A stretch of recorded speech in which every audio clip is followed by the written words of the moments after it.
infatuated with the in-between, the ups and downs, the curves and the rounds. I'll bring it to your city or your hometown. I'll go back in time when the feeling was fine, when funkin' was legal and it wasn't a crime. Party people lined up and down the way, a bigger celebration than your birthday. Funkin' up the neighborhood, I felt the fool 'cause the funkin' was good. Funkin' in the city, funkin' up in the woods. Funkin' up the neighborhood, funkin' up the neighborhood. I felt the fool 'cause the funkin' was good. Funkin' in the city, funkin' up in the woods. Funkin' up the neighborhood.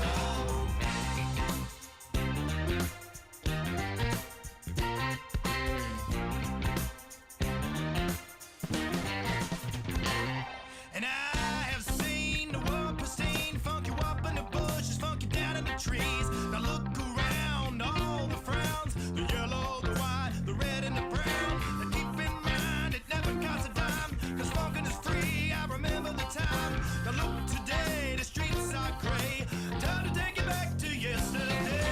Funkin' in the neighborhood, I felt the fool 'cause the funkin' was good. Funk you in the city, funk you up in the woods. Funkin' up the neighborhood, funkin' up the neighborhood. I felt the fool 'cause the funkin' was good. It was good in the city, funk you up in the woods. Funkin' up the neighborhood.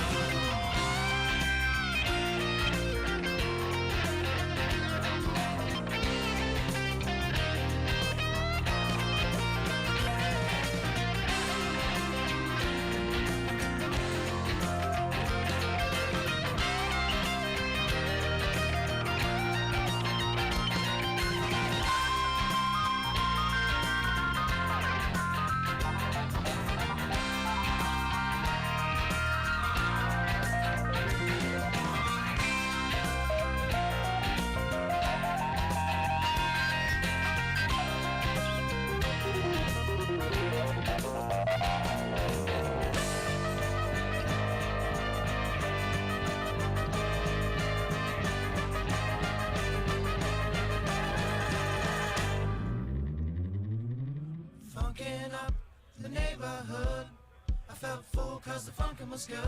Funk you in the city, funk you up in the woods. Funkin' up the neighborhood, funkin' up the neighborhood. I felt full 'cause the funkin' was good. Funk you in the city, funk you up in the woods. Funkin' up the neighborhood, funkin' up the neighborhood. I felt full 'cause the funkin' was good. Funk you in the city, funk you up in the woods. Funkin' up the neighborhood, funkin' up the neighborhood. I felt full 'cause the funkin' was good. Funk you in the city, funk you up in the woods. Funkin' up the neighborhood.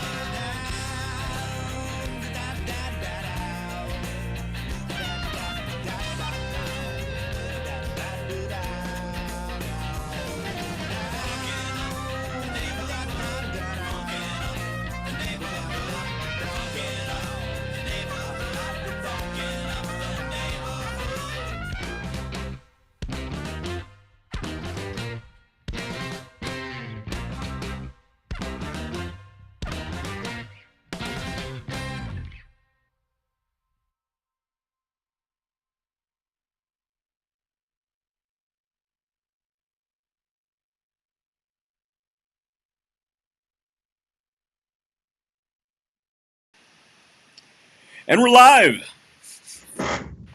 Yep, we're still here. Welcome to the Underdog Journey. I'm Wes. This guy is David. And we are still here. So, number 98 today. We're almost at number 100. And we're still here. We have not missed a week yet. I don't want to jinx us. We haven't missed a week yet, and we haven't been permanently kicked off the air. Yet.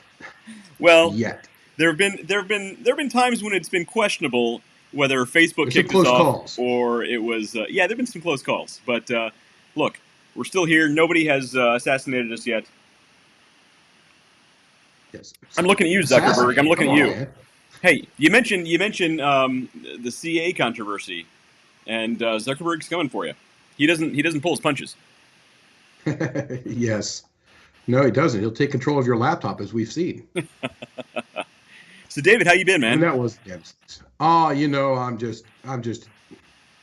I'm chugging right along. You seem super excited. What are you drinking? Yeah. Oh, no, well, now you're trying to get me here, huh?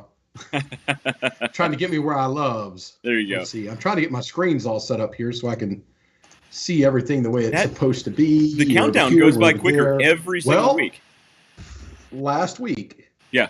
I I did the beer fridge clean out. Mm-hmm. So this week that provided an opportunity to go shopping for all new beer. Of course. And so of course I took said opportunity. And not only did I shop for new beer, Mm-hmm. I did find this past weekend at a flea market. I got myself a little half-liter stein That is cool. so that when I'm pouring these little kid glasses of beer, that they don't just fill up a little bit of my Right. stein. But I found a couple beers I haven't had yet, Okay. and we're going to start with the BrewDog Double Elvis. The double So- Elvis. Yeah. Both of us are not IPA guys, but both of us do enjoy the Elvis juice. We love the Elvis juice. Yes, I got my can right here. Yeah, I mean, it's a grapefruit infused IPA, and it is really the only IPA that the two of us can even come close to agreeing that, all right, there's some value or some Right. reason that people drink this stuff. So I've got that. And then probably the best name of a beer I've ever seen, Okay. also from BrewDog, Cold beer. That is a great name for a cold beer. Cold beer. That's right.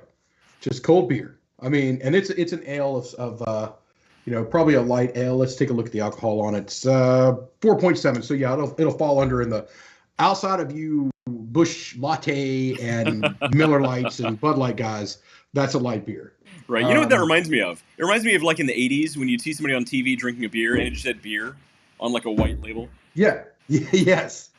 Yeah. So while I was there, I found this. It's called Paulus. It's a Munich style Helles, which actually, for those of you guys who don't know, that actually means light. So it's I got two of those because I'm like, a Munich style light beer. That's I'm all for that. So I grabbed me a couple of those while I was there. That's good stuff. And this one is called Das Weizen. Das Weizen. I'm sorry, you put a beer can in front of me that says Das Weizen. I'm buying it. I'm going to drink it. I'm probably going to love it. It sounds both delicious and angry. Das Weizen. Yeah. Yes, indeed. And then this is a stout. And I got this because they got these little teeny tiny growlers, and I can put it back here on my shelf with my Widowmaker's one here. So this is some kind of a stout. Nice. But failing those, I've got another stout over there that's not Guinness, but it is one of the draft cans. Yeah. And I have a 6-pack of Hofbrauhaus Dunkel. Good. Man, that Dunkel from So it's Hofbrauhaus better is to be good stuff. safe than sober tonight. Better to be safe than sober. I So by the don't end like of it. this, if I am not absolutely slurring, we've done something wildly wrong. Well, look, clearly you have not watched all the way to the end of most of our shows because that tends to be the case. Yes, indeed. Hey, I keep up my end of the drunkenness. Now, what are you drinking tonight? So nothing super fancy. I've been really jealous lately of the Hefeweizens you've been drinking. So I just got a 6-pack of Polliner Hefeweizen. Hefeweizen. You can't go wrong. You can't go wrong. Polliner makes a great beer, and their Hefeweizens are they're right there with the best of them. Yeah, Polliner's awesome. I love the stuff. So that's what I'm drinking tonight. Very tasty. Nothing fancy. And for a beer that's not, just brewed right down the road, that's going to be on par with even a Hofbrau if you get it out of a bottle and shipped over here from Germany from Heidelberg Distributing. That's going to be on par with them. So yeah, that's good stuff. No live complaints. fast, drink slow. Is that the double Elvis? All right, pour it out. Let us know what you think. I haven't had this one yet, so I've poured it out, but it says drink slow. well, clearly they haven't met you. So Don't tell me my business, beer don't can. tell me Don't how tell to my drink. business. So what do you think? Give it a sip. Oh, let's go for it. So let's see what it is on the nose first. Do the sip and swish. It definitely, you can definitely, you know how when you're drinking regular Elvis juice, you can get that citrus, that grapefruit over the top. Mm-hmm. This one, the hops are definitely forward. Well, it's a double IPA, so it's gonna have more alcohol and more hops. Shockingly enough, it's a bit dry. Really? So it does have the hops. It will get you back in here, deep in the deep in your jaws. It'll give you a good bite, but it's very dry across the tongue, very dry. Nice, good. But I am not going to drink this slow. This is 9%, so it is 7-Eleven. Let's just see how long this takes to take effect, shall we? Well, you only got one of those, so Yeah. enjoy it while it lasts. Yeah, the rest of them are pretty low beers. Although I forgot I had this one over there. I did not pull it out last week. Yeah. It is the Kentucky Bourbon Barrel Porter. That is good stuff. I've had that. That is very tasty stuff. Yes. Well, if I drink this 9%, that one, which I believe is 10%. Yeah. Hey, Mommy. We're not getting through a lot of work tonight. Daddy, I uploaded 2 new games from App Store. Oh, so my son discovered video games on the App Store. No, my mom. Your mom helped to download them? Yeah. Okay. What games? What games do you got? So I got Excuse me. Tom and Go. Now remember, I'm on delay and because I got Tom I and can't Go see your and screen until it hits Mine's Facebook. Versus Oh, he's not showing us. He's just telling us about the games you got from the App Store. Yeah, Oh, okay. from the App Store. I got Tom and Go, and also I got I got Big Plants? no, Plants vs Zombies. Plants vs. Zombies. Yeah. That sounds amazing. Yeah. That's a fun game. That's a fun game. You can get that on the PlayStation too. I've never played that. We don't have any PlayStation consoles. as well. We don't have any consoles in the house. He's going to work this summer. He's going to save up, and he's going to buy himself a Nintendo Switch. But right now we don't have any consoles. Catherine, what do you have? I need to get out of this. Oh, she's going to be shy. Okay. Oh, shot it at. Okay. Oh. Her hair looks awful pretty tonight, though. Well, yeah, she takes after her mom, luckily. So that's where she got her looks. It could have turned out real bad.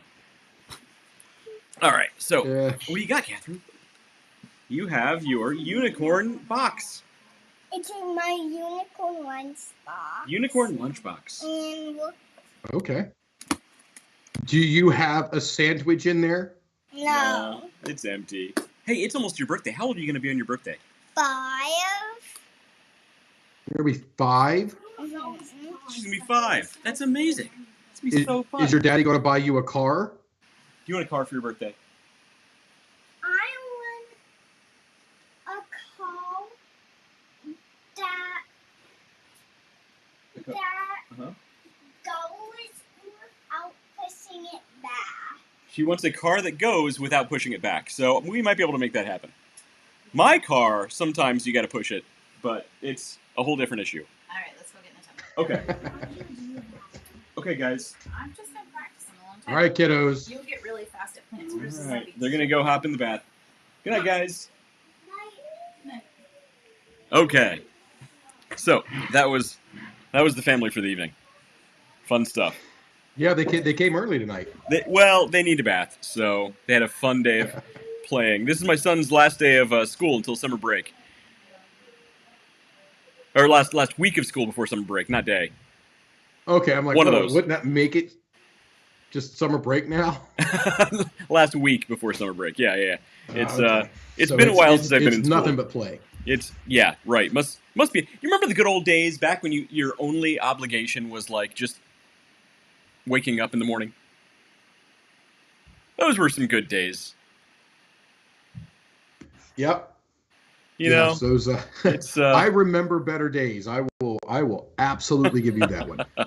which is why you drink heavily now. I'll drink to that. Hey, I just got an email from Castella di Amorosa out in Napa Valley. If any of you guys are ever actually interested, if any of our viewers are wine connoisseurs, that is a place I actually recommend. And one of these times, I should actually reach out to them and see if they'll come on and talk to us, because the way they go to market is not really unique. There are other places that do it, but they don't sell to anybody. You have to buy from them. Nice. They're pretty strict on control. You can't go get this in a restaurant or anything. It's I've had a good bit of it. There's one of their wines called La Fantasia that is the only wine I like. The only wine I actually like. So That's awesome. Yes, I've only got I've only got one bottle of it left, so Maybe, David, maybe the two of us need time to to, little. maybe we need to take a trip out to Napa and do a show live from their vineyards. Oh yeah, yeah. You, me, romantic sunset walks through Napa Valley. Well, look, if that's... I mean, there's enough people already questioning this, man. Let's not push it further. I was going to say, our time in Boston when we were, having leisurely strolled through the park, maybe stopping for some yogurt. Stop for some ice skating. Ice skating in the park. Ice skating and shopping at the Vineyard Vine store. Exactly. Look. Yeah, I'm not saying anything. No, it's the 21st century. Don't judge. Don't judge. Yeah, I did keep having West hold up pants and whatnot, and taking pictures and sending to Nikki to see if my son would wear those pants or whatnot. Mm-hmm. The salmon ones look lovely on you. Look, real men wear salmon. That's what they say. Real men wear salmon. I don't own salmon. Yeah, I think you could look, if you got a nice pair of salmon skinny jeans, I think you could pull it off. I don't even know how you possibly keep a straight face on that one. All right, I think we should move on before we get into trouble. Okay. Oh, they even skinny. Fat guy skinny jeans. Look, I've been at the grocery store recently, and I've seen some very questionable outfits, and I think you could pull it off. I get out and travel a lot more than I say most people. like 98% of the population. So yeah, I'm just used to seeing this nuttiness that's out there, and the stuff that people are wearing, and so yeah. Well, you know what's funny? Yeah, it's good. Is remember, like, when you're in school, right? And for summer vacation, people go off into summer vacation. They wouldn't see each other for months and months at a time. Yeah, a couple months at a time. And they'd come back to school, and they kind of forget, like, what the trends are, what the styles are. So they have, like, all these crazy outfits because they don't know how to dress anymore. And then, like, over time, they sort of get back in the role. Or, like, when seasons change, people are dressing for winter the entire time. They forget how to dress for the summer. So you see all these outfits start to come out, and they're like, what are you wearing? It's the same thing. I think with work from home has made it a lot more interesting because we're not around normal people anymore. People wear crazy crap. So when they leave the house finally, like, they just... Yeah. They dress like, like I see you went with the He-Man pajamas today. Very nice, Carl. Very nice. Look, my sweatpants have gotten a lot more use since I've been working remote on a permanent basis. So, I mean, it's been a little different. As you know, back before, I didn't, during the whole, Global Flake Sniffles death, I didn't miss a single day. I had my office. I went to my office. I was out and about and continued business almost. I mean, it's about as close to as normal as any person could have. Yeah. But now, I mean, this is my office. This is my office. I have to get up and go to. There is not an office for me anymore. In when I lived in Central Ohio, there actually was an office that I could have went to, but I never went to. But you still travel like 50% of the time. You are like off. Yeah, I'm still on the road. I still get out there. Yeah. Shaking hands and kissing babies and all that fun jazz. Better than the other way around. Yeah. We're gonna go with shaking hands and kissing babies today. So, I think that's the way it's supposed to be said. So yeah, and just out there doing a thing. I'll be in Western New York. Probably make a pit stop because I'm going right up near Tonawanda, which is right. I mean, like 15, 20 minutes away from the falls. So I'll probably be back at the Niagara Falls here next, probably Thursday or Friday. Cool. Because why not? You need to do it. So you need to remote in one of these days from Niagara Falls, like just directly over. Maybe a lot of background noise. Falls a lot or of background noise. No. No. I've made a couple wishes. I want to take the Maid in the Mist and go find those coins and get them back.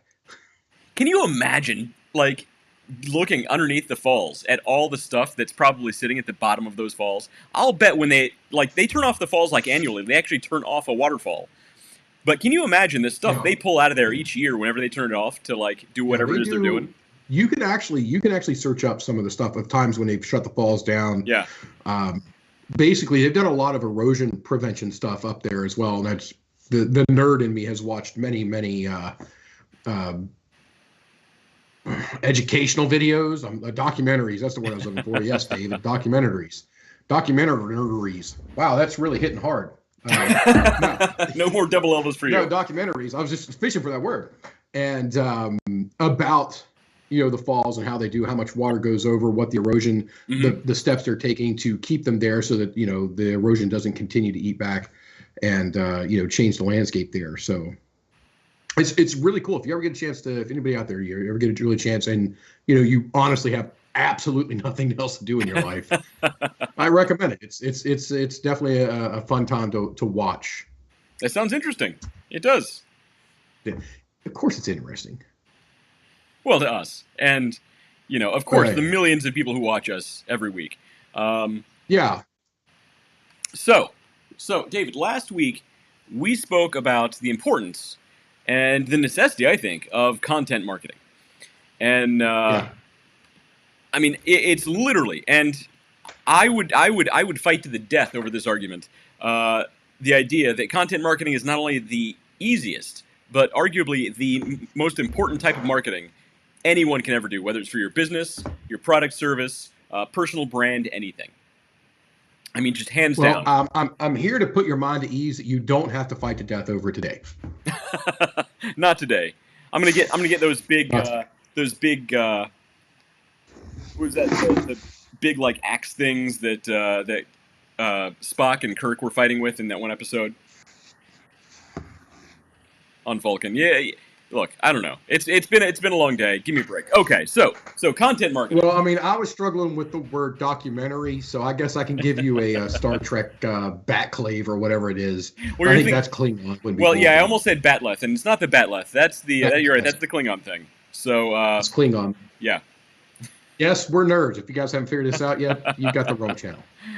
That's true. This is true. We should do a whole show just on Star Trek. We could totally do that. But then we have to talk about the new Trek stuff, and that nobody wins. Nobody wins there. Nobody does. So anyway, I'm just going to run through the stats really quickly. We're going to blow through these stats on why it's so important, and then we're going to talk about how to get started with content marketing from absolute zero. And it costs you nothing but a little bit of time, a little bit of energy, and you can be up and running with some of the best marketing online, hands down. So again, businesses with blogs get 67% more leads than other companies. 67% more leads. And look, anybody who's ever been on LinkedIn, I promise you have been messaged from people trying to sell you their lead gen services. And I always think to myself, okay, how is that cold contacting working out for you if you're such a great lead gen company? Yeah. We need to do a whole show literally just on that. But next stat, 47% of buyers, customers, view 3 to 5 pieces of content for engaging with a sales rep. So what does that mean? 47% of people are looking at this content before they buy. If you don't have any content, guess what? They're going to your competitor who probably does. So that's vital. Companies that use content marketing see approximately 30% higher growth rates than businesses not using it. 30%. And when you're talking, bottom line, 30% is a lot. That is a lot of revenue. And finally, 72% of businesses, of B2B businesses, say that content marketing increases engagement and the number of leads they generate. 72%. That's huge. That is massive. So undeniably, big companies are spending big money on content marketing. And this is something that you can literally do with your phone. And if you're not, there's no excuse for it, frankly. There is, and I don't have, let me pull it up here, that's going on literally right now. Music studios. You know what? I'm not going to look it up. I'm just going to talk off my head. Okay. Music studios, in their contracts with recording artists right now, are requiring them to do, literally in their contract, short format videos such as Reels and TikToks. Yeah. YouTube. They are requiring them to do TikToks. Right. In the contract for their music. Right, because it's content marketing. And there are some people that are really against it, but because they're like, it's not about me and a blippy so-and-so. what they're not understanding is, for good or bad, somebody in the recording studio or the recording company understands the power of content marketing. Yeah. And they may be applying it on a blanket and in a not so focused manner, but they're still, even if you put out a video, which I believe somebody actually just did this, in their TikTok was a protest about the TikTok. Yes, exactly. That's still content. That's still content. You are actually still not only fulfilling your contractual obligation, you are actually doing yourself and the recording studio a favor by doing something like that.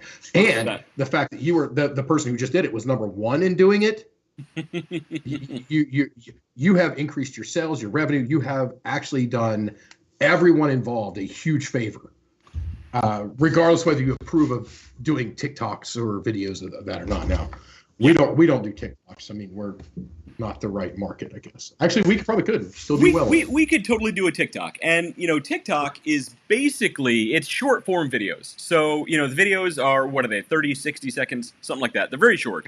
And that's the point. And that's really the point of content marketing. So we're going to get into this in a minute. The idea of pillar content, where, you and I, or anybody can do an hour-long piece, right? And then what you do is you chop that up into smaller tidbits, little talking points, little, a minute here, 5 minutes there. And guess what? An hour-long video, that can get you, 5, 10, 15 pieces of content that you can then post throughout the day. And then guess what? 6 months later, you repost that stuff, and you keep doing that over time. You easily have, a minimum of 10 pieces of content that you can post every single day.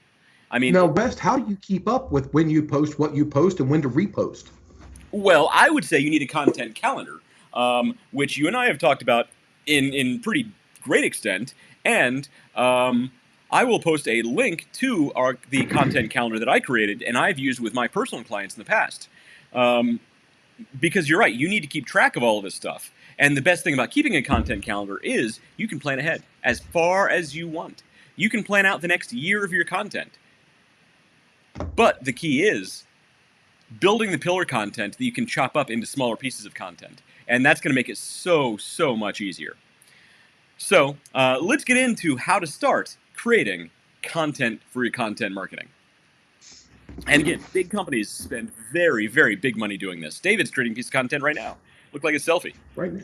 I think he's actually TikTok. Earlier I was showing you the temperature of my house. It's up to 71 degrees in here. I'm like, gee, but Christmas, it's Mount Vesuvius about to explode in here. It's hot. Crazy son of a bitch. 71 degrees? Yeah, how are 71 degrees. You hit 71 degrees in my house, I start panicking. How are you still alive? It's back down. It's back down. I got my temperature set back at 64. It'll get there in a little bit. It'll be fine. Everything will be all right. Nobody needs to panic. Who are you, Jack Frost? I'll panic a little bit. 71 degrees sounds nice to me. I'm like, turn it up a little bit. Maybe 75. 75 GB Christmas. I like the warmer weather. My wife likes it cold. He's hyperventilating. 75 GB Christmas. Look, I'm wearing a sweater. It's summertime, and I'm wearing a sweater. So this is what I do. I got my Bruforia shirt on tonight. I like that shirt. That's a good one. What's it say underneath the Bruforia? What does it say? Oh, I don't know. There's something about beer. A state of intense hoppiness. Nice. A state of intense hoppiness. That's a cool shirt. Hofbräu has some cool merch. Yeah, I forgot to wear the one. So I was recently in Central Ohio, and when I was over there, one of the managers hooked me up with a free shirt that says, and it's got a picture of a Stein, the glass Stein. It says, "Kiss my glass." Ah, that's good. I like it. So I should have worn that one tonight in honor and thank you of them, because not only do they hook me up and take great care of me when I'm there, they're also our 100th episode show is coming up here in a couple weeks. Right, we're gonna have that on the 9th. I'm gonna be in Boston on Wednesday night. So guys, just so everybody out there knows, we're probably gonna move this to a Thursday because I have to be in Boston for the first half of the week. Then I'm going to zip back here to Central New York, and then I'm going to hightail it over there to Central Ohio so that we can do the show live. Yeah, Thursday, June 9th is going to be our 100th episode, and that's going to be incredible. I can't believe it. I still can't believe that we made it this far without skipping a single week, without being booted or shut down. We made it happen. So I thought you were saying without being booed, but I'm fairly certain that we've got people out there that are booing. oh, I'm positive we've been booed once or twice. Yeah, we've had to rub people the wrong way. I mean, 100 weeks in a row. Without pissing somebody off, nah. Dude, I can't go 100 seconds in a row without pissing somebody off. We piss each other off on a weekly basis. Yeah, so usually when Wes like, all right, I've got our 75-point agenda ready to go, Dave. Oh, hey, yeah, Wes, by the way, I've got 4 people dropping in on a call just randomly. We don't know when they're coming in. Yeah, that always works out well. Those are always good nights. That always works out well. It does. So, now we're going to drag ourselves back on topic here. We're talking about the creation of the content for the content marketing. Right. So the very first thing you need to do for your content is, and we talk about this in depth, extreme depth, almost every single week, identify your audience. Identify your audience. David, how do you what tool do you use to identify your audience?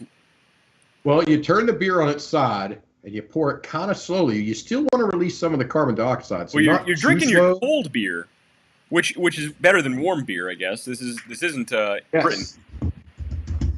Because you do want to get some head. I mean, that's just all there is to it. David, we lost your connection there through Skype. You can't say things like that unless you're talking in a bar. Anyway. Oh no. We're not going to tell that story. But David, no, we're not going to tell that story. But I will say is phrasing. This one fits right in the beer glass with it. This is a family show. You basically want to release that carbon dioxide, which creates the foamy head on the top of it. So, there you go.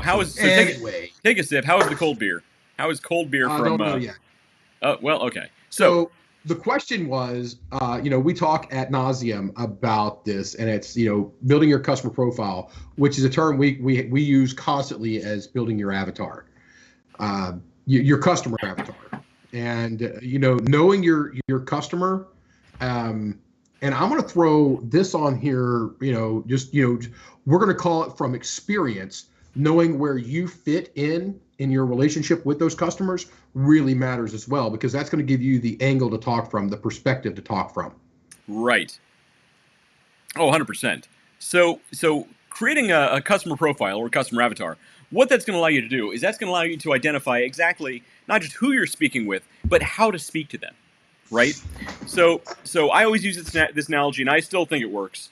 You're going to speak to your grandmother significantly differently from how you're speaking to a 21-year-old frat boy. Now, maybe you're not. Maybe you speak to them all the same, in which case you owe your grandmother an apology. But the point is... Or she's a really cool grandmother. Or she's a super cool grandma. I mean, it happens.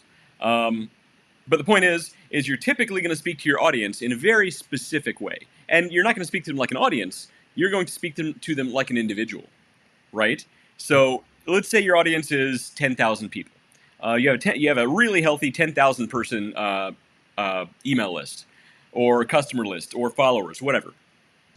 When you're speaking to a group, to a crowd, you're speaking to that crowd significantly differently from how you're going to speak to David or myself. Your tone is going to change. The words you use are going to change. Just your whole persona will adapt to that situation. The point of a customer profile is you give your profile a name based on you look at all your customer data and you build out a persona for the generalities of that audience. So you're going to give them a name. You're going to give them an occupation. You're going to give them children, hobbies, things like that. I used to work for a very large company, very, very large company, and they spent easily 7 figures for an agency to build out their customer profile based on the data they had. Yeah, on Jenny, right? And they actually named their on Jennifer. They named their customer avatar Jennifer. They call her Jenny in the store in the headquarters, and even you heard top level executives saying, so what would Jenny think about this? What would Jennifer think about that? If Jenny had the option to do this, what would she do? Week, and I can't approve more of that action. Right, and it totally works because it changes more of that action. Yeah, it totally changes how you think about your customers or your audience and how you speak to them. So that's the first thing. You need to identify your audience through building a customer avatar. That's exactly what you need to do very first thing.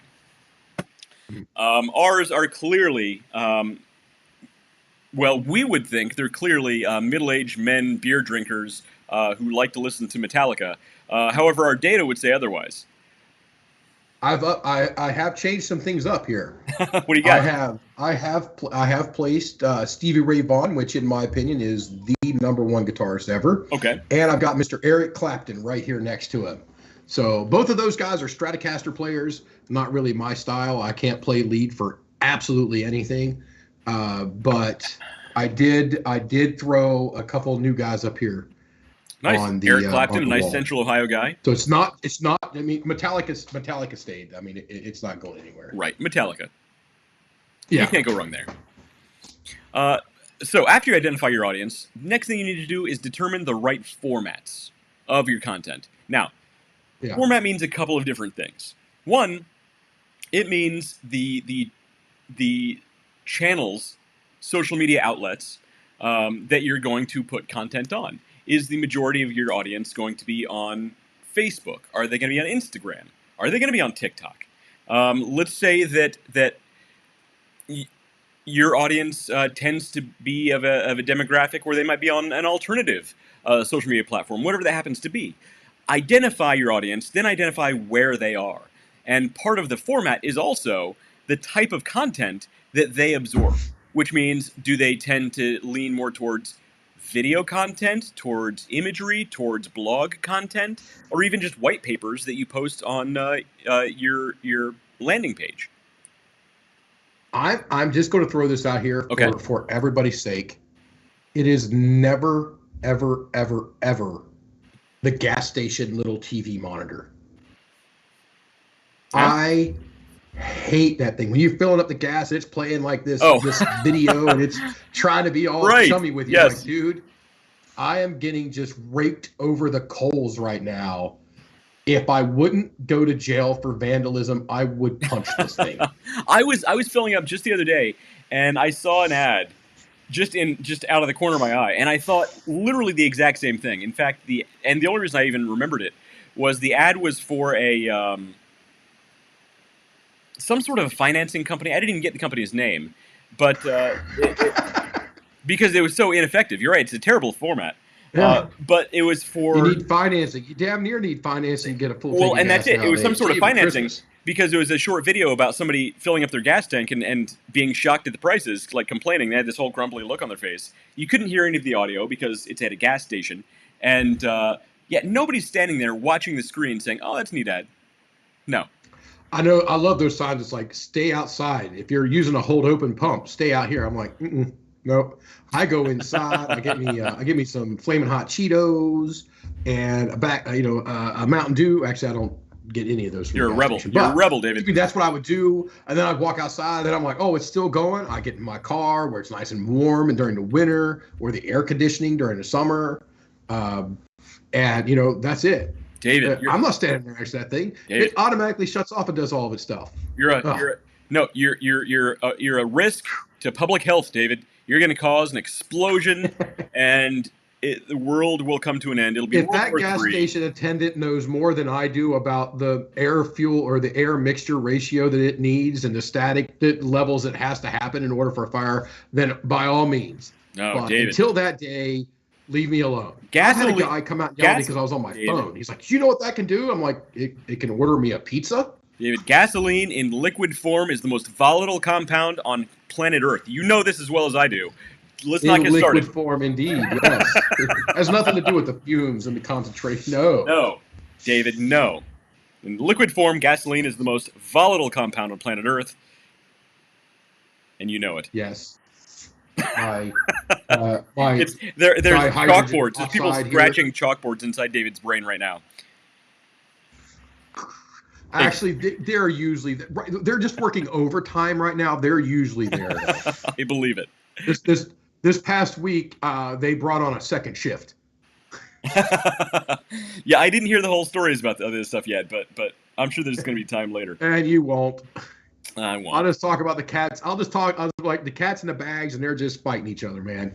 Look, it happens. That's why you shouldn't put more than one cat in a bag at a time. I don't know what that's supposed to mean. But you mentioned cats in bags. I don't know. It's a whole thing. The show gets weird right about this point, and if this is your first time watching or listening.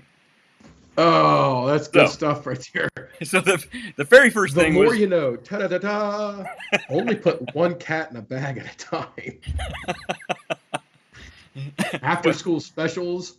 We are primed to write the next classic after school special. absolutely. Look, so the Something about some content marketing. The very first thing you want to do is identify your audience. Number 2 is determine the format of your content. Number 3 is decide who will write, edit, and proofread your content. Now, this may seem like a dumb thing. What do you mean? Who's going to do it? I guess I'll do it.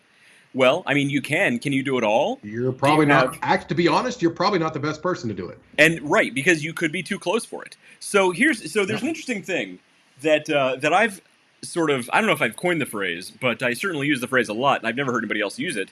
The idea, nickel anytime anybody says it. exactly. Thank you, Jay Jonah. Is the idea of the marketer's blind spot. Now, what does that mean? You talk to anybody who's passionate about their field, anybody in the world. It doesn't matter who you are, or what you do. When they start talking about their field, they talk about it as if they know everything, because they do know significantly more. And they talk about it as if it's the most important, most wonderful, most magical thing in the entire world, when easily 99.98% of the rest of the population doesn't care. You haven't given them a reason to care. It's not their world. They shouldn't care. And in fact, we've talked about this before. Nobody should care about your business as much as you, and you shouldn't expect them to, including your employees, frankly. But that's a different conversation. So what happens is when you start creating your own content, writing it, editing it, all this kind of stuff, most people have a tendency to write it for themselves. They write it as if everybody else understands things, understands terminology, understands phraseology, understands, believes as much as they do in this product Wait a or minute. service. I'm sorry. I got to stop. Yeah, you I there. said phraseology. I said phraseology. It's a thing. It's a thing. You know that's getting looked up. now we have an heir to the throne because I'm an expert in nameology. Nameology? Yeah. If you get the reference, you'll get the reference. I don't get the reference. It's from the exact same movie that we're talking about. It's just a little further down than that same exact scene. Okay. I'll have to go back and look. When he's looking at the tie, he's like, because I'm expert in nameology. Okay. I don't recall that. Sure, the word you're looking for is symbolism. I recalled that. I don't remember the nameology part. I'll have to go back and look. Just a couple minutes. Actually, it might even be a couple minutes later. Just 90 seconds later, maybe. Same scene talking about the guy's tie. Okay. I'll have to go back and look. Okay. Look, Willem Spell that. Phraseology. Look, I never claimed to be a spellologist. Daggone, you are absolutely. I have got to eat crow. Son of a biscuit. Phraseology, mode of expression, especially one characteristic or particular speaker or writer. Son of a biscuit. You learn something new every day. By all means, sir. I take my hat off to you. Symbolism. Phraseology. Symbolism. Ooh, symbolism. Yes, symbolism. Man, you got me on that one. Whoa, you got me on that one. And that's rare. I almost never get you. If there was a made up word, if somebody was saying, "Hey, Dave, what's the made up word of the night?" I'm like, phraseology. But no, it's actually a real word. There you go. Good. Anyway, Only for you, man. Look, I'll drink to that. I'll take a win when I can get it. They're rare, but I'll take it. So the thing is when you're writing these things, people typically write with as much believing, just offhandedly, that everybody else has the same passion for this product or service that they do. No, with your marketing, part of what you need to do is give them a reason to care. Give them a reason to be excited. Yes. Explain to them why you're excited, because frankly, they probably don't care and may never care. You know what I mean? But if you have a product or service they need, you should tell them why they should be excited about yours. The rhetoric, I believe, is really where the power is. So the rhetoric will bring someone in. It could be, me. I like it. Wes talks like this with his hands in his pocket. I'm like, come on, you chicken dance out here. Get people's attention, bring them in, and then power in language. I get loud. I talk a whisper.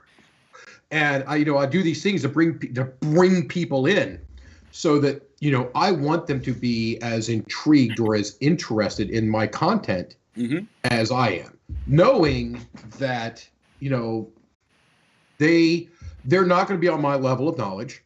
They are not going to. So just the other day, this is actually a proper.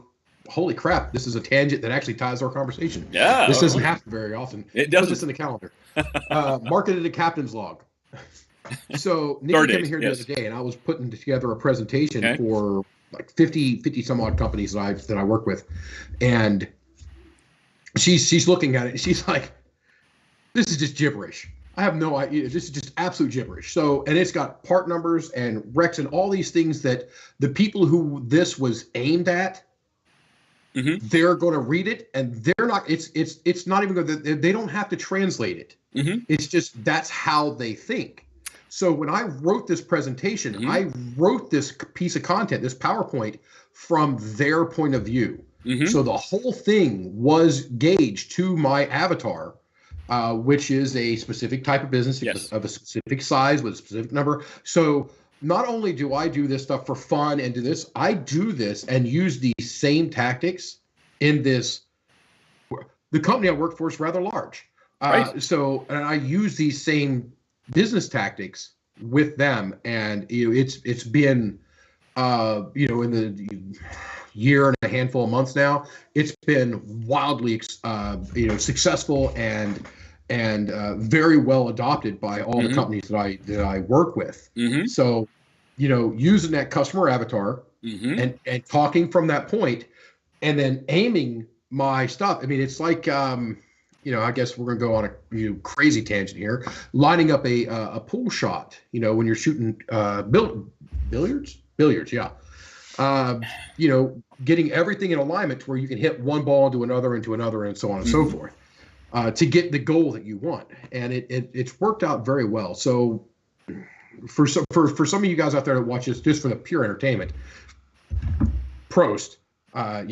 We do it for you, but also for you guys are like that are saying, "Hey, I want to do this in my business," but some of the stuff that you guys talk about, you're a little goofy in this. We actually use this stuff, and we're successful in using it.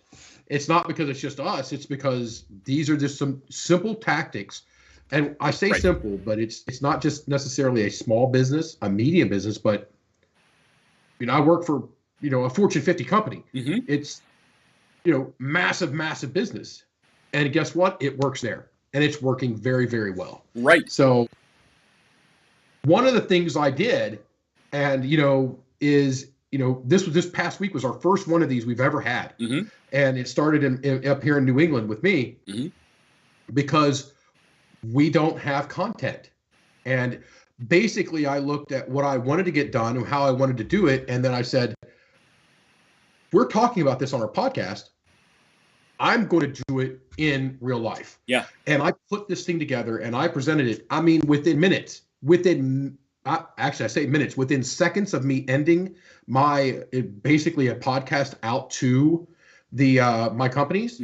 Within minutes. I mean, when I say within minutes, I mean literally within seconds. The moment I clicked end, I had email feedback because I asked for it to me saying, this was great, and this was this, and this is this. I'd like to see some of this, and all these things. So getting all that feedback that you're going to get from those interactions that I would not have had beforehand or otherwise is extremely, extremely valuable.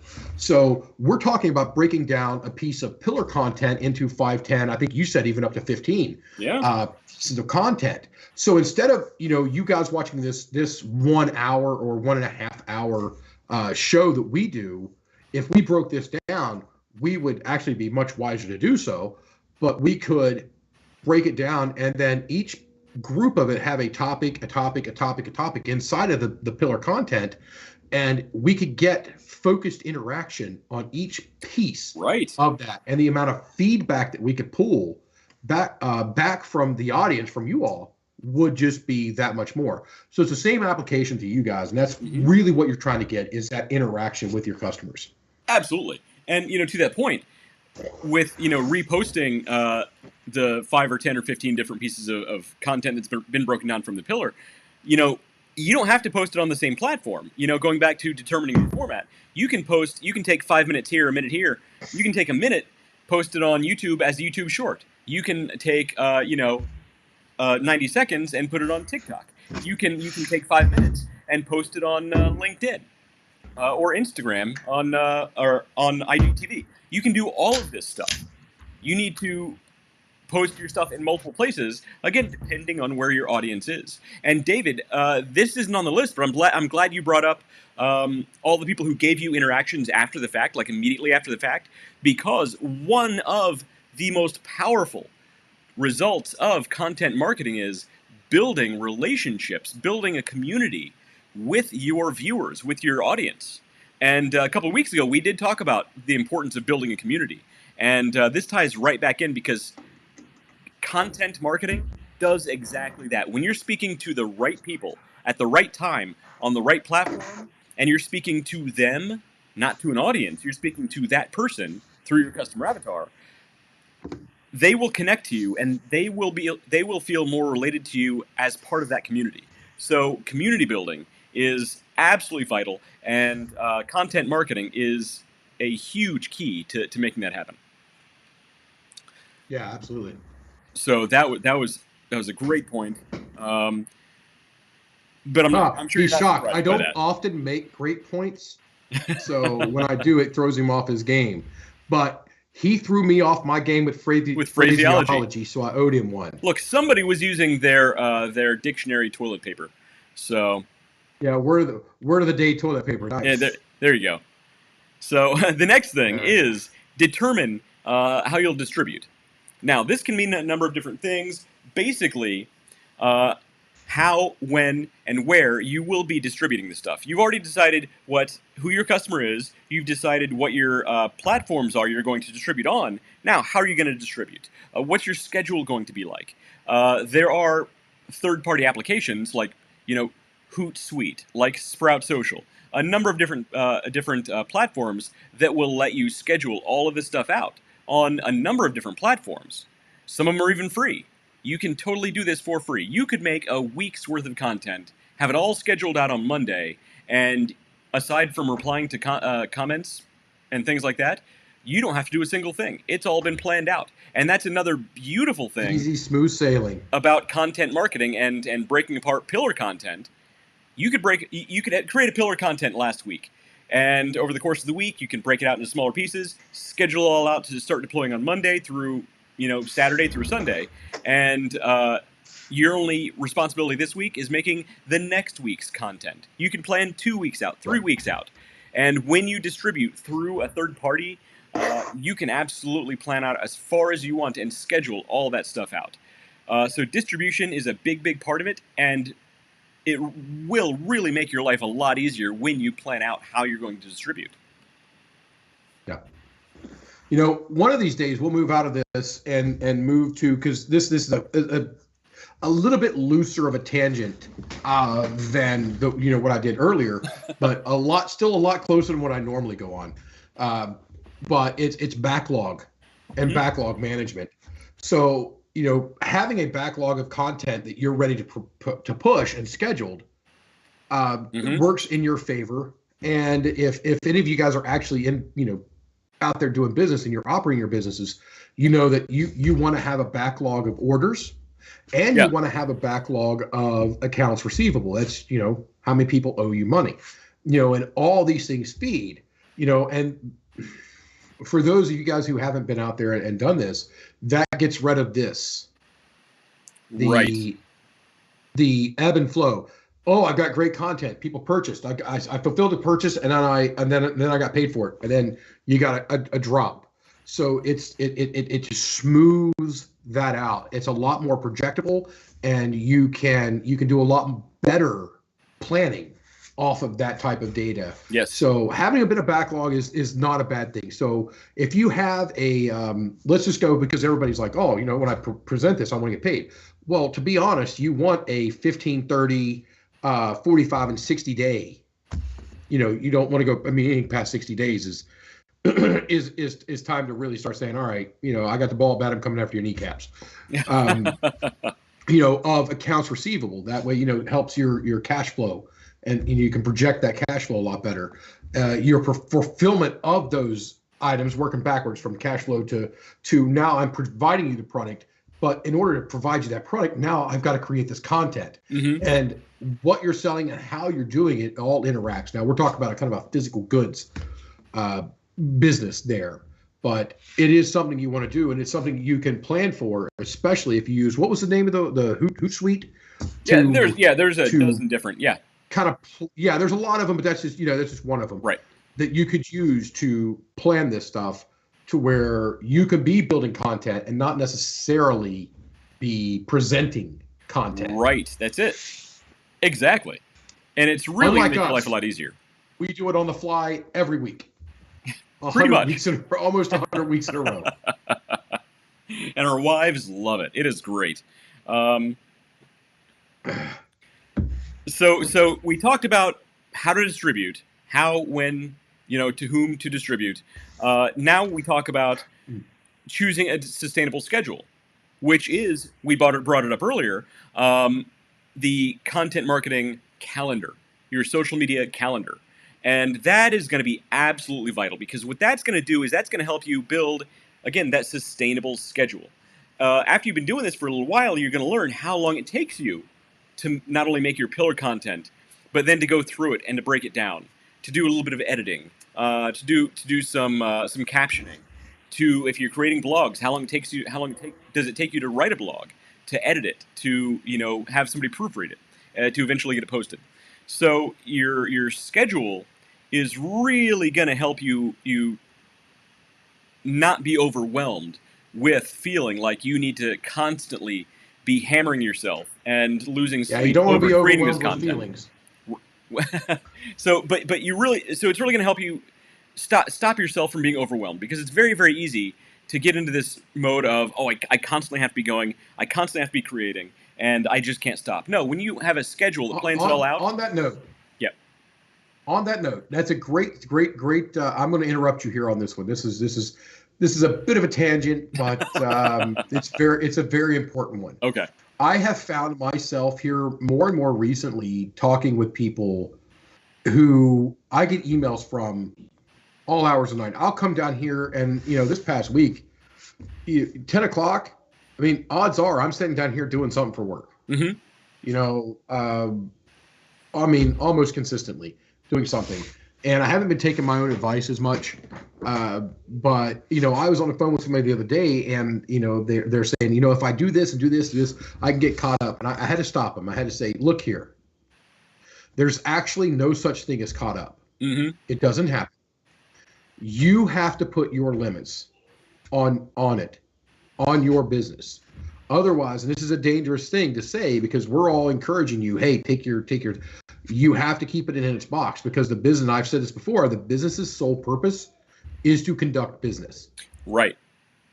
It has no other purpose on the face of the planet than to conduct its business. Mm-hmm. So if you think there's ever a time to get caught up, you're wrong. There's no such thing as caught up.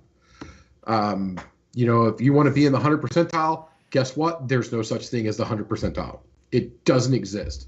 So you keep it in the box. Remember, you're put on this earth for a lot more than just slaving away. And, you got to disconnect from it from time to time.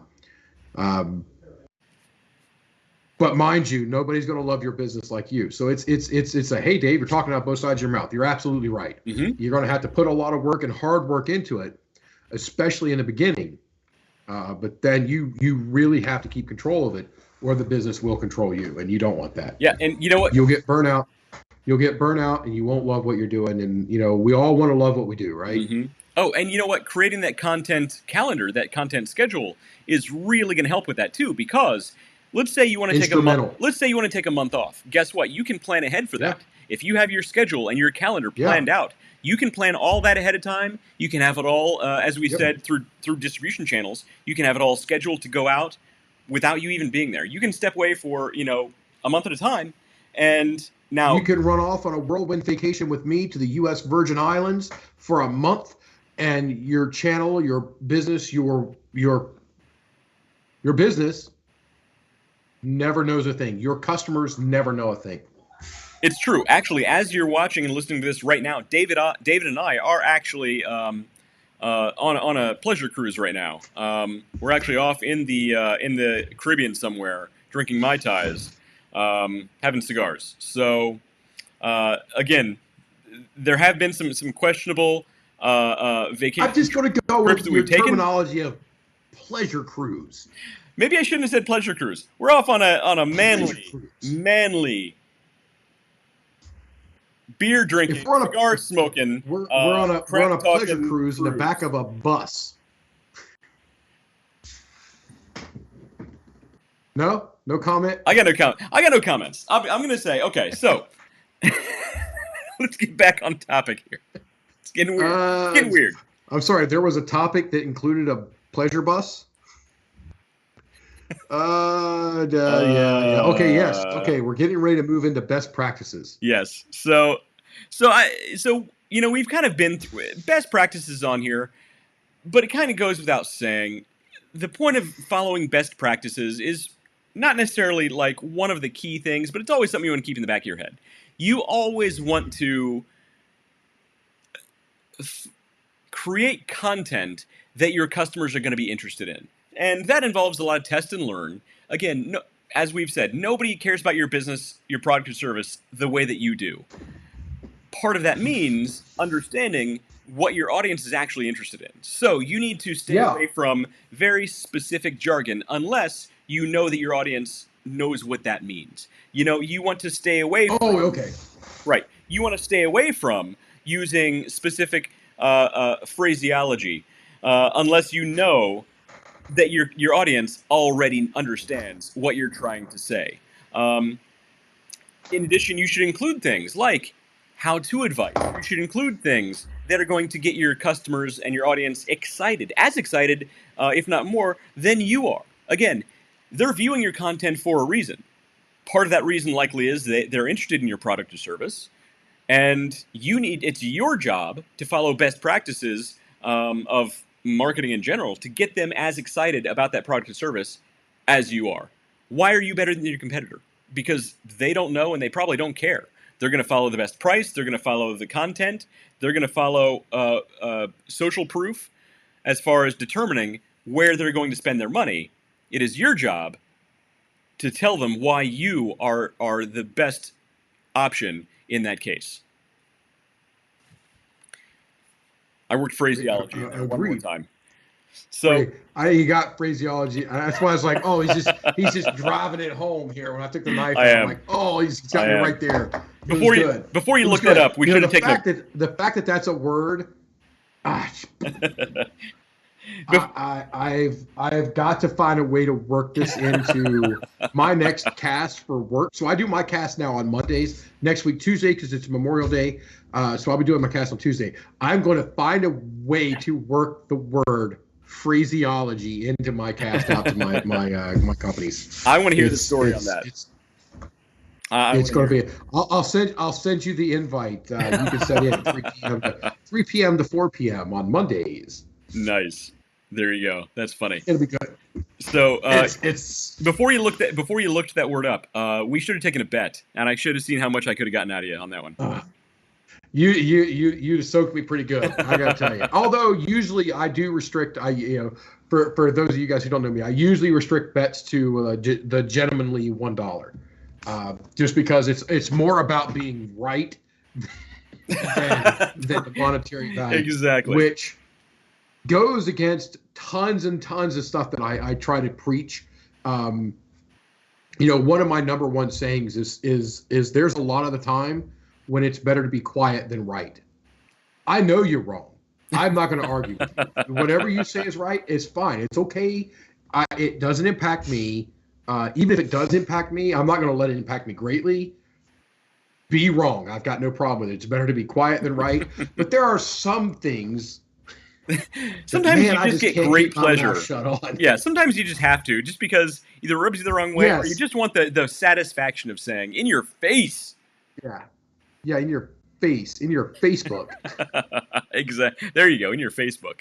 That's a T-shirt we should make. Okay, so we went through the the basics that you need to get started with content marketing, which is identify your audience, determine the formats, decide who, how, and when your content's going to be created, determine your distribution, choose a sustainable schedule, i.e., creating a content calendar, and then following best practices to make all of it tie together. Now, you can do all of this through essentially 3 steps. We can break it down even further. So 3 steps here. Yeah. You need to focus on the high potential channels, okay? And again, if you haven't done anything at all, you want to cast a wide net. But after a period of time, you can then look at your data. You can look at your vanity metrics on your different social channels, on your different pieces of content, and you can decide. I'm sorry, vanity metrics? Oh, vanity metrics. We didn't talk about vanity metrics. Okay, well, vanity metrics are the very. That sounds like a show almost into itself. We could do a whole show on vanity metrics. Yes, vanity metrics versus actual metrics. But your vanity metrics are going to be your top level stuff, your views, likes, subscribes after a specific pieces of content is posted, things like that. So thumbs up, thumbs down. Even though a lot of thumbs down stuff isn't published publicly anymore, you still have access to your own content data. So those are going to be your vanity metrics.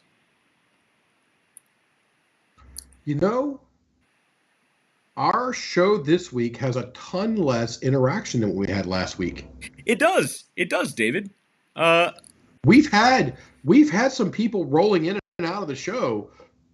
Excuse me, because I can see the number of viewers at any given moment, but I don't. It doesn't give me names anymore. I really wish it did, but it's shocking. But so if you're out there, say hi. And I see Laura L. Lyons Black. I mean, that was 40 minutes ago. Laura L. Lyons Black. But Nicole if you guys Leffingwell. roll through, man, make sure to say hi, because we'd love to interact with you guys. Well, I think what's happening is we've been very, very busy out in the community the last couple of weeks, and I think there might be some fatigue from that happening with those audience members. So, look, it was a lot of fun with the fishing competition, but. Yeah. Coming up after the. So we just had a comment you threw up on the screen there. Apparently they're watching, because I don't see it on. It's on Facebook. There we go. Okay, it's on Facebook here. Yeah. So Nicole Leffingwell, who is my chief pain in the ass, by the way. And we just lost one more audience member. I follow a Disney mini ear company that's currently traveling in Africa. They said ahead of time all their posts were pre-planned and ready to go, business as usual. Which, I mean, that's what we were just talking about. And we highly recommend that type of planning, that type of foresight, so that you can see. For those of you guys who don't know, that poor unfortunate soul there who made that comment is actually married to this jackass right here, and as of today, married, I think, for 8 years, and wait, today? Yeah. Is today your anniversary? God rest her freedom, I guess. Wait, I don't know. Hang on. Today is your wedding anniversary, David? Yeah, that's what I said. Yes. Hang on. Wait. You're on here with me instead of with your wife on your wedding anniversary. We're supposed to be on a pleasure cruise, remember? Well, okay. So at the time that this is airing, this is your wife's, your and your wife's wedding anniversary.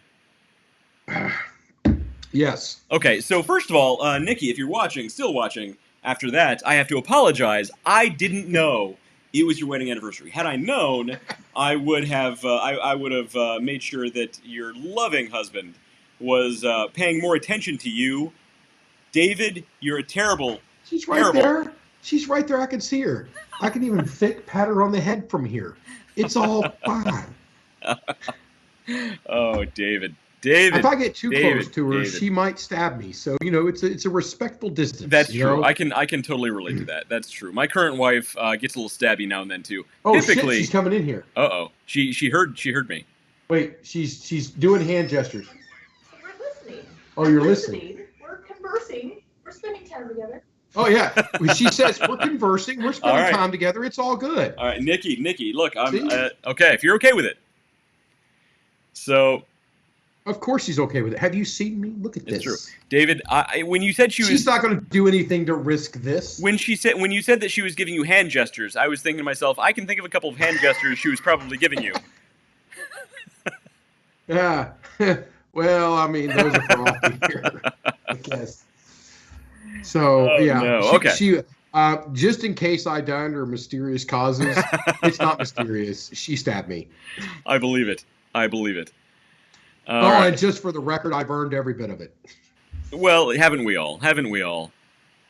Luckily, our significant others, they tolerate us just enough for us to be surviving this long. So, focus on the high potential channels, and those can be determined after a period of time from your vanity metrics. So that, again, that's gonna be your likes, your likes, your dislikes, your subscribes, follows, whatever, after you post a specific piece of content, your views, and all of that is very, very visible without digging too deep into your analytics. So that's all something you're going to learn. Which channels are the most viable, most profitable for those interactions.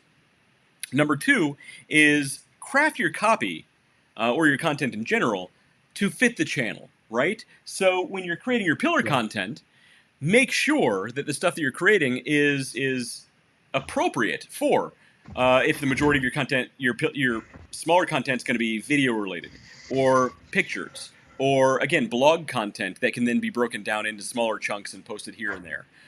Make sure your content is appropriate to the channel and to the type of content that it is. Because look, you can't create a 2-hour-long video and then expect that to transcribe perfectly into a blog post. It's not. You can't create a blog post and think that's going to transcribe perfectly into Instagram posts if you have crummy pictures to post with it. It doesn't work that way. You need to plan appropriately for those high potential channels that we just mentioned in the previous point. So West, on this topic, West and I have been out and done our podcast from other places. So we have a very risky one coming up on our 100th year. Now I'm going to bring all of our, I'm going to call it our antique equipment with us, but we're both purchasing new microphones and everything to run on our 100. Yes. So, but many times West has said to me, he says, David, they can forgive bad video. Mm-hmm. That's but right. The audio has to be there. The audio has to be on.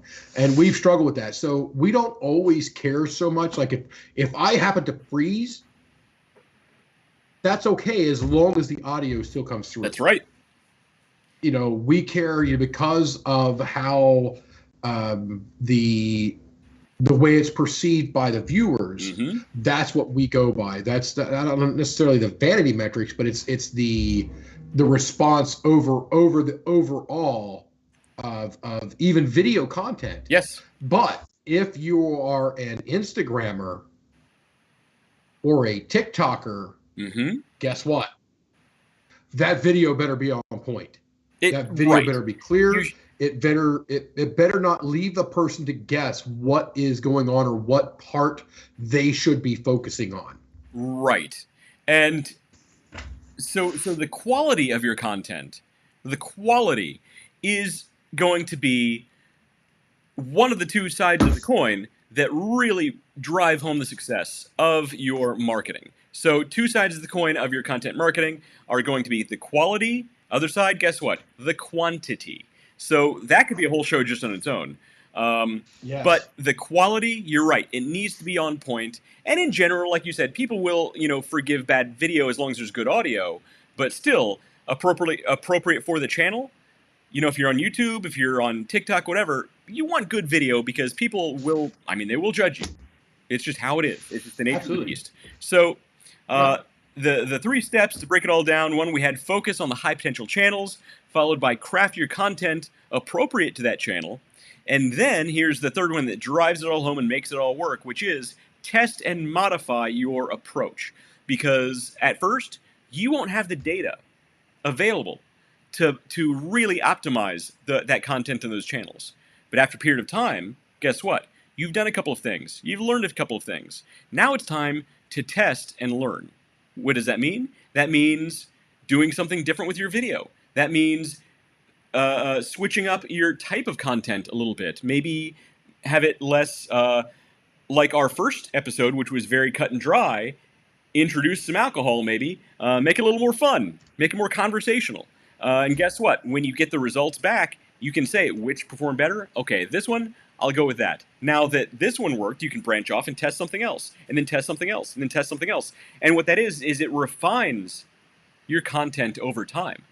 And you will. We took a look at a channel a few weeks ago where the gentleman he kind of wanted to do this with his channel. But when he talked about, I think was it hair loss and regrowing hair? Yeah, he talked about like minoxidil and stuff like that. Yeah, and his metrics just spiked. Oh, you could see just from one video of like 50 views to the following video of like 10,000 views or something crazy like that.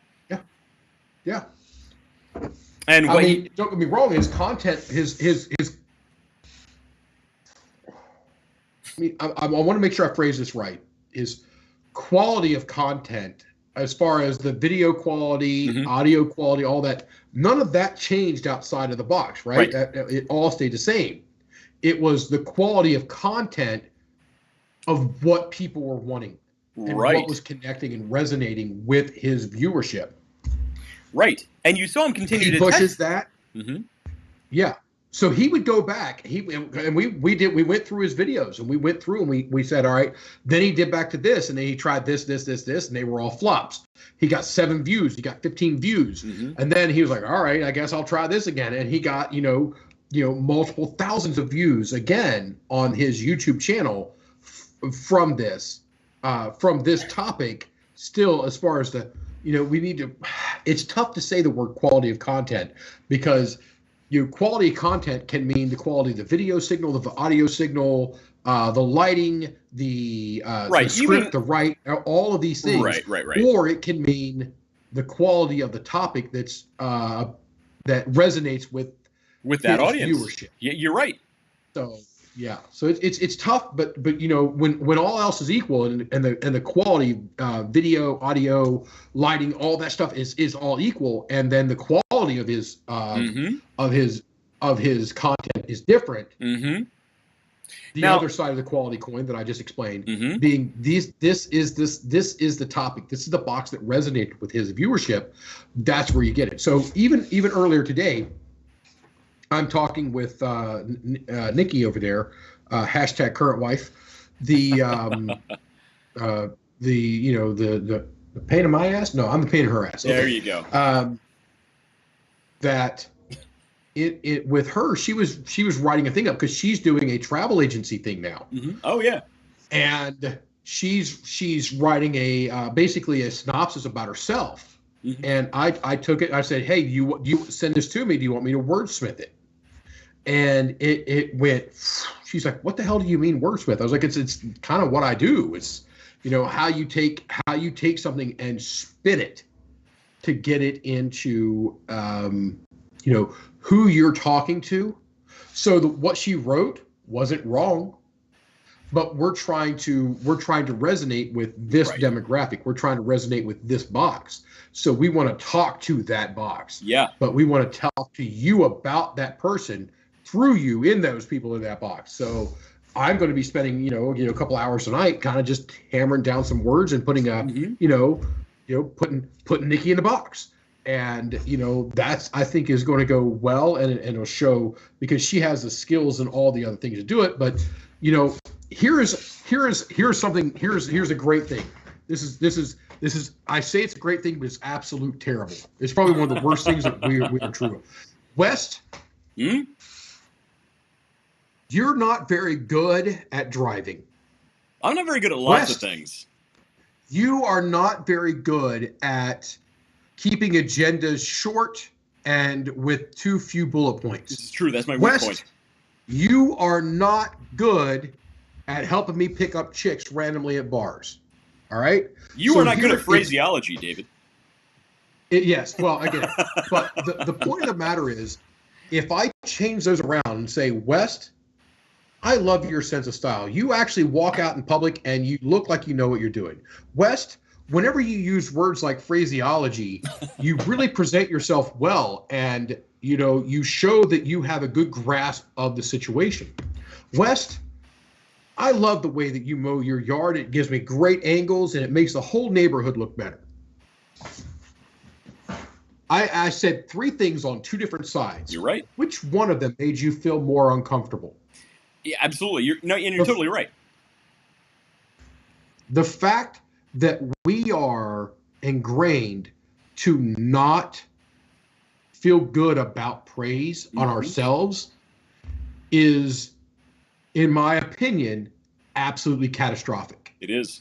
And it is something that we all should work on. And that's really the true PSA for the day. Don't be a dick. Look, that should be a T-shirt right there. I'd totally wear that. And maybe that's the new catchphrase of our show. The Underdog Journey. Don't be a dick. Don't be. Indeed. We're an hour and 21 minutes into it. At this point, we can say what we want. Nobody's watching. So on that, yeah. Basically, it ties back to when you're trying to write and when you're trying to sell yourself. Yeah. And we said this earlier that you might not be the best person to do that. Mm-hmm.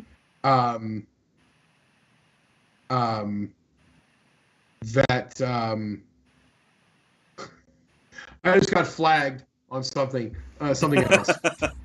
Distraction. Yeah, it literally distraction, nothing. It literally popped up on my screen. The whole damn screen was like, oh, no, Facebook doesn't like what you said. But it was on something completely different. All right. What I just said, which was much worse, they're like, that's cool, bro. Facebook's like, it's okay. When we said that, you might not be the best person to look at this through the filter because you might be a little too close to it. Mm-hmm.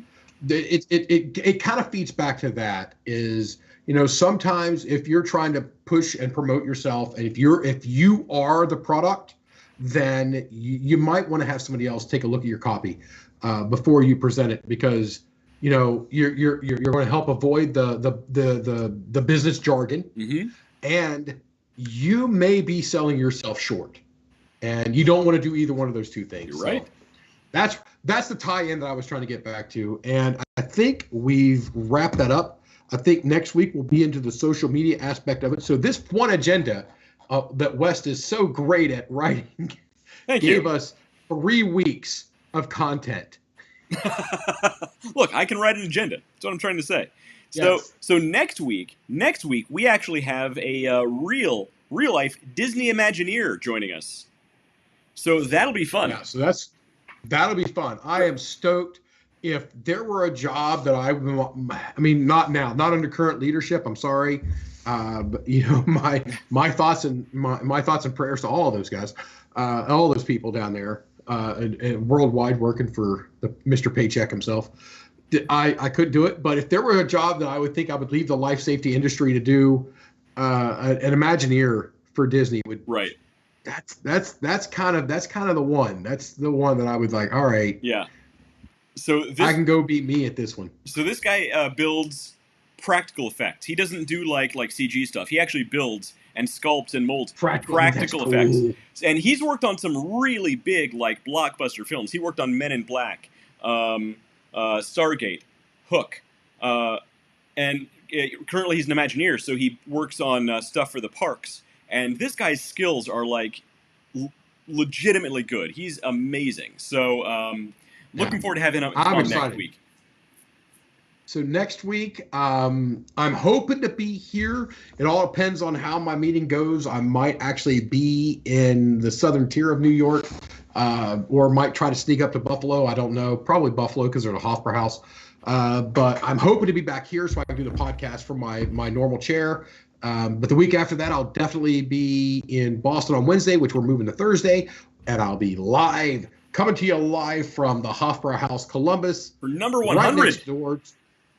Yeah, for our 100th podcast. 100 weeks in a row. That's amazing. I got to tell you, when we started at number 100 wasn't even a thought. It wasn't even a dream, no. We were just trying to get through number 1. Hell, number 10 wasn't a thought. Right.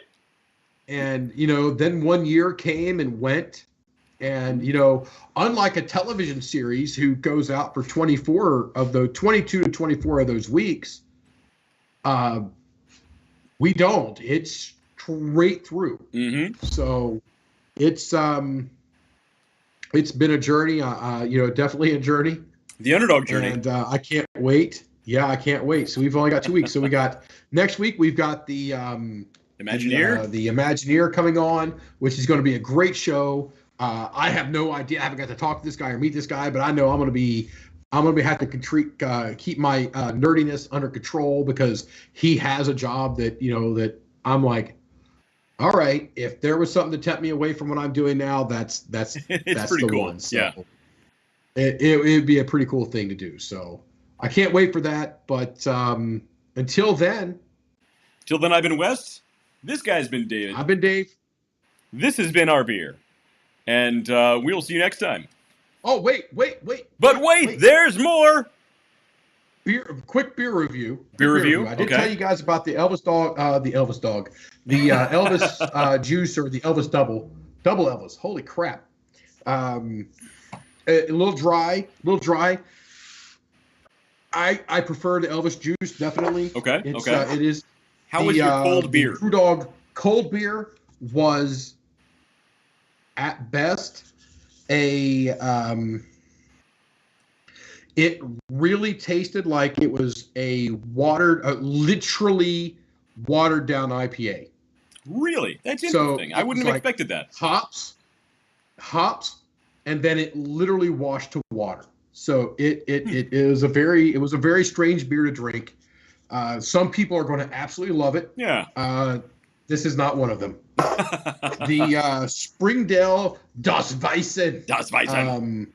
Was the Hefeweizen. If you go to Germany, it's just a Weissen beer. It was pretty good. It is not up there. I mean, I think you won the Weissen battle today because you had Polliner. I'm very familiar with the flavor profile of Polliner. Springdale did a pretty good job of it. They still have a touch more hop in it than it really should. But as a newer brewer, as a more of a microbrewer, that's to be expected. So all in all, I'd give it a thumbs up, but know that there is actually better ones.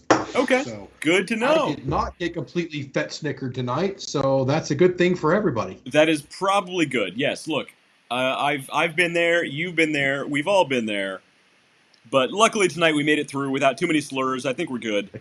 And Simon. Now Go ahead. Now that the show's over, we can fully tie one on. So until next week, we'll see you later.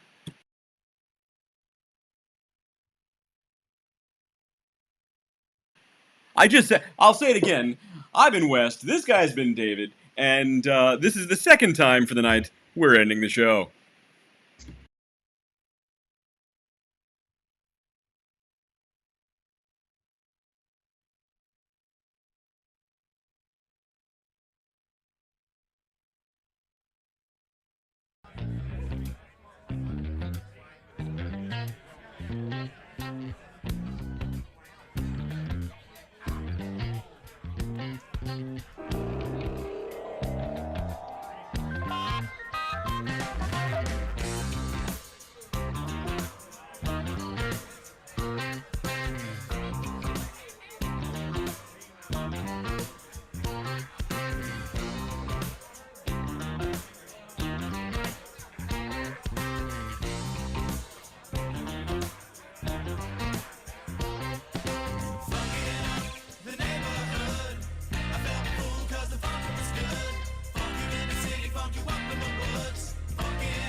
was good.